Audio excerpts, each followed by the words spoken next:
Hey there, Internet. Welcome to the Warriors Table. I'm Nick, your host. And I want to get on today and kind of explain our scheduling for the videos and what we're going to kind of look like. And you can expect this every single week. You can expect a menu, a grocery trip, and then the recipes that we go through. I'll have four.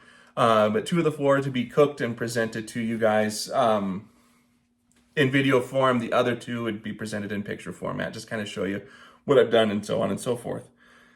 Now, what I want to do is once we have enough people established, and if we don't have enough people established here on TikTok, we'll just go over to YouTube and do it until we have the numbers over here for TikTok. I'm looking about mid-September. We'll start doing a live cook, and that's a point for us to kind of just get together and cook a meal with each other, even though we're not in the same space, but we are cooking around the same table. Okay. This is one of those things that we're going to do, and I'll keep you guys updated as to where that stands. So if we don't get the numbers here on TikTok, we'll bump over to YouTube. My channel for YouTube's linked in the TikTok page. You're more than welcome to check it out. It has the same amount of stuff that we do over here on TikTok. Everything that's been done so far on TikTok's been done on YouTube as well. Okay.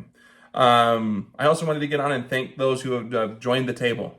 Right, I think we have 21 followers, and to have 21 in 2 days, for me is crazy. I have 21 people that turn around and say, you know what, yeah, sure, I actually like this dude's content enough to give him a follow. I appreciate it, and I look forward to having many, many more people come and check us out and see what we're about, and maybe join our table and build our community. All right, well, that's all I have for today. I would look forward to that menu video, if not Saturday, Sunday. And then the grocery store one will most likely be on Sunday. Have a good one. Thanks.